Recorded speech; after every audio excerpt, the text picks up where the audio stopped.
Good morning. I say good morning, it's quiet, it's early in the morning. Welcome to Frank's School. This is the last day of my tour in Portugal and Spain, Monday.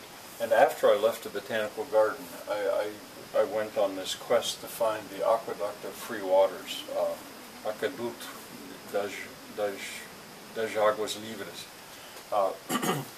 And I found it. It was quite a walk, but I had, I wasn't just going blind. I knew that the water to the Botanical Garden and that whole area was coming from that aqueduct. It took 100 years to build that aqueduct. I researched a little bit, and if any of you are using my class for homeschooling, which is what I'd hope, you should research it. You should go online and learn about this aqueduct and aqueducts in general.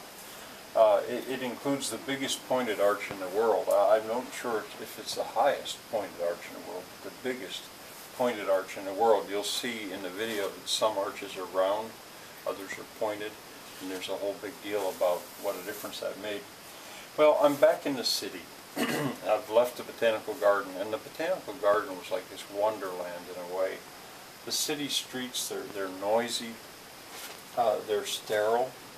In contrast to the Botanical Garden, they seem so sterile, and they seem not so special. I'm walking along city streets.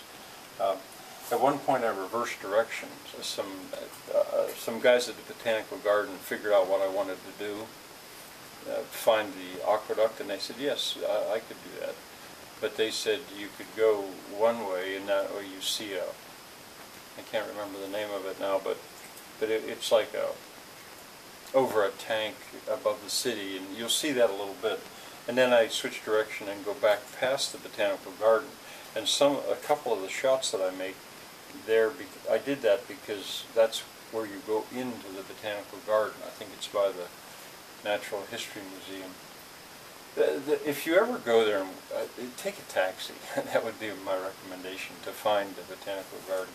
I eventually walked through an area called, I think it's Amoreiras, and that's of some importance, but I didn't really have the time to study it. And then I first see the aqueduct, exposed, and it's within the city now.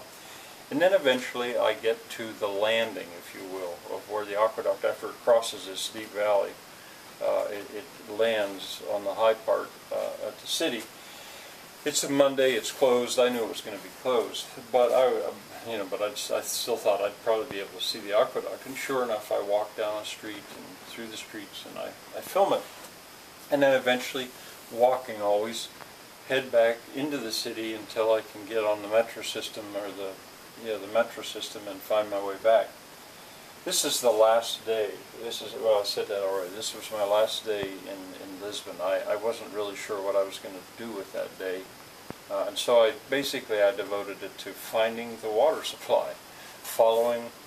I do that often if I go to a new city or a village, farm even. If I have time, I try to figure out, where does the water come from? Where is the water source? I go on little quests. I did that in Santiago de Compostela. I did it in London, actually, inadvertently. I found out by Kew Gardens where London's water supply originally was.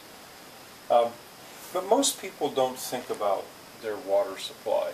And I was so aware of that in this vibrant city of Lisbon. Everyone's so busy doing their thing, and all the time it's being made possible because that aqueduct is bringing that supply of water into the city. Well, it ends, the next video ends abruptly. This is denouement, this is not a masterpiece, and that will, except that I think I may show you what a